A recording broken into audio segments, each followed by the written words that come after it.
Good morning সুপ্রভাত বন্ধুরা, আজকে আবার চলে আসলাম তোমাদের সঙ্গে একটা মিনি ব্লগ নিয়ে। তোমরা সবাই কেমন আছো বলো।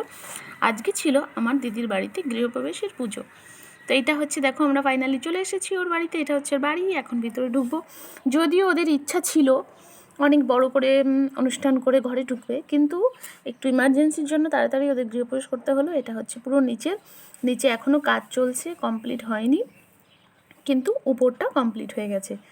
তা সেই জন্য তাড়াহুড়ো করেই ওরা গৃহপ্রবেশ করে নিল। বলছে আপাতত উপরে থাকার মতো হয়ে গেছে যখন, তাহলে উপরে থেকে নিই।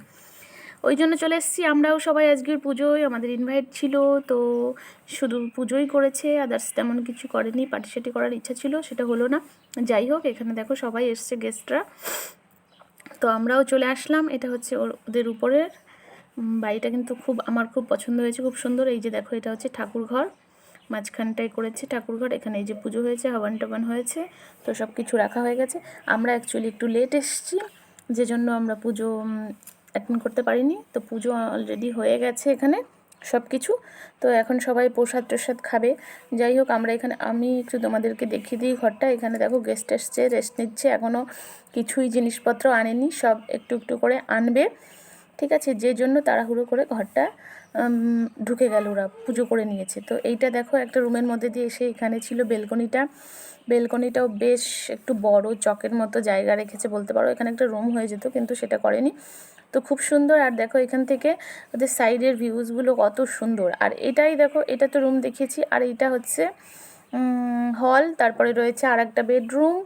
এইটা একটা বেডরুম, পুরো ভালো করে দেখাতে পারছি না, একটু একটু করে দেখিয়ে দিলাম বন্ধুরা, তোমরা কিছু মনে করো না। এটা হচ্ছে একটা বেডরুম আছে, আর বেডরুমের সাইডে রয়েছে এই যে কিচেন। এখানে আমার দিদিভাই সবাইকে প্রসাদ দেওয়ার তৈয়ারি করছে, এই দেখো ও সবাইকে প্রসাদ দিচ্ছে। তো আর এই কিচেনটার পাশে একটা দারুণ জিনিস, যেটা আমার খুব পছন্দের, দেখো একদম কিচেনের সাইডেই রেখেছে, আর একটা বেলকনি। আমার খুব পছন্দ হয়েছে এই জায়গাটা, দেখো কত সুন্দর। দেখো এখনও নোংরা টোংরা রয়েছে, পরিষ্কার করতে পারিনি ঠিকঠাক করে। এই দেখো এখানে একটা নলও রেখেছে, তুমি চাইলে এখানে বসে আরামসে কাজ করতে পারো। আমার কাছে এইটা খুব ভালো লেগেছে, খুব পছন্দের জায়গা বলতে পারো বেলকনিটা। আর দেখো বেলকনি থেকে নিচের ভিউজটা কত সুন্দর, ভীষণ ভীষণ। যে রান্না করতে করতে অনেক সময় হয় না, ভাল লাগে না, একটুখানি গিয়ে দাঁড়ালাম, বেশ মাইন্ডটা ফ্রেশ হয়ে যায়। আর এটা তো দেখতেই পাচ্ছ, এটা হচ্ছে পুরো হল। আর ওইখান দিয়ে উপরে চলে গেছে সিঁড়িতে। এটার কিন্তু আবার দু সাইড দিয়েই জায়গা আছে, দেখো ওই সাইড দিয়ে আমি যখন রুমের মধ্যে দিয়ে গেলাম, এটা আবার কিন্তু রুম ছাড়া, এটা বাইরে দিয়ে পুরোটাই জায়গাটা খোলা রেখেছে। শীতের দিনে কিন্তু এখানে বসে রোদ পোয়াতে বেশ